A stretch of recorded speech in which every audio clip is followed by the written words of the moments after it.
Jemaat yang dikasihi Tuhan Yesus Kristus, Shalom Aleichem. Semoga Bapak, Ibu, dan Saudara sekalian senantiasa hidup dalam naungan kasih Tuhan. Di tengah segala pergumulan dan permasalahan kehidupan kita, baik dalam keluarga, jemaat, dan masyarakat, marilah kita merenungkan firman Tuhan yang berjudul "Satukanlah Hati Kami".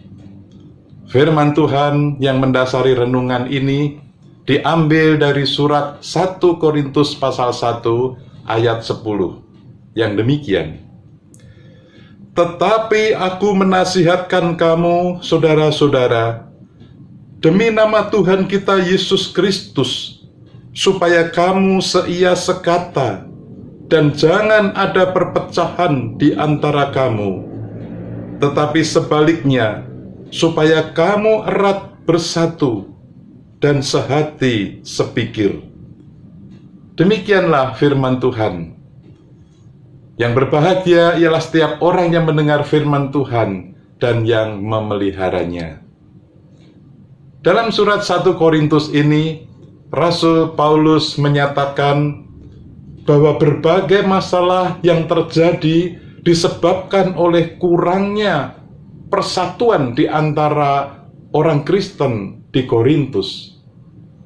Mereka terpecah ke dalam kelompok-kelompok yang mengklaim mengikuti guru-guru atau ajaran-ajaran masing-masing yang berbeda. Paulus menasihatkan jemaat Korintus, tetapi juga kepada kita, demi nama Tuhan Yesus Kristus. Karena Paulus hendak menegaskan bahwa kematian Kristus di kayu salib adalah pusat Injil, dan bahwa kita harus lebih mendengar Roh Allah daripada hikmat duniawi, supaya kamu seia sekata dan jangan ada perpecahan di antara kamu. Bagaimana mewujudkan seia sekata itu?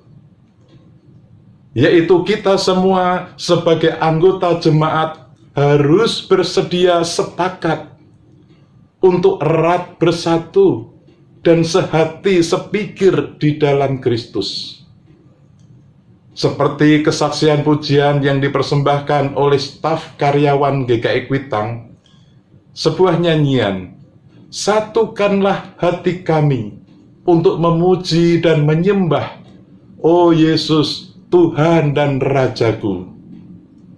Ketika kita menyanyikan pujian ini, hati kita ikut termotivasi memohon kepada Tuhan untuk dipersatukan dalam satu iman dan dalam satu kasih Kristus.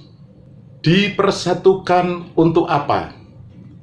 Dipersatukan untuk saling mengasihi dan menyembah Tuhan Yesus sebagai Tuhan dan Raja dalam kehidupan kita. Sebab mustahil kalau kita mengatakan, "Aku mengasihi Tuhan," tetapi tidak mengasihi sesama. Seperti nasihat Paulus tadi, kita memohon, eratkanlah tali kasih di antara kami semua, oh Yesus, Tuhan dan Rajaku. Artinya, sebagai persekutuan jemaat Tuhan, kita rindu mempraktikkan kasih Kristus dalam hidup bersama, yaitu saling mengasihi di antara sesama saudara. Amin, saudara. Bagaimana caranya supaya kita dapat saling mengasihi dan menyembah Tuhan? Kita harus bergandengan tangan. Ya, bergandengan tangan dalam satu kasih, bergandengan tangan dalam satu iman, saling mengasihi sebagai keluarga kerajaan Allah.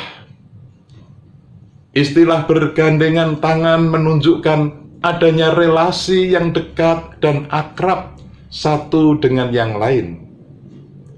Jika ada orang yang mengalami masalah, maka yang lain menopang dan menolong. Jika ada perpecahan, segera dipulihkan. Jika dalam komunitas ada masalah, dapat diselesaikan dengan kasih Tuhan. Artinya ada kerelaan untuk saling mengampuni dan saling menerima sebagai keluarga kerajaan Allah. Oh, sungguh indah.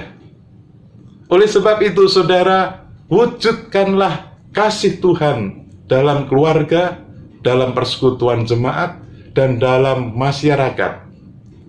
Lakukanlah saja, itu sudah cukup.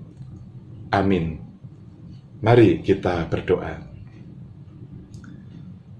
Kami memuji dan bersyukur kepadamu, ya Allah, yang kami kenal dalam Tuhan Yesus Kristus.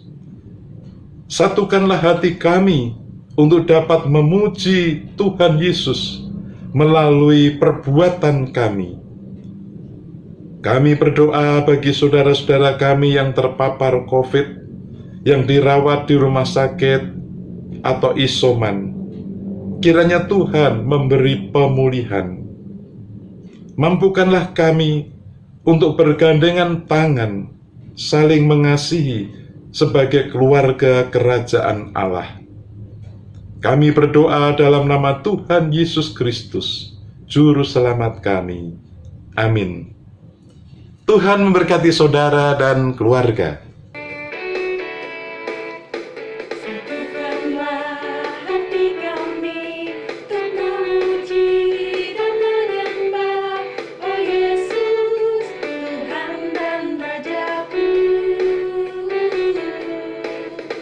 Eratkanlah tali kasih di antara kami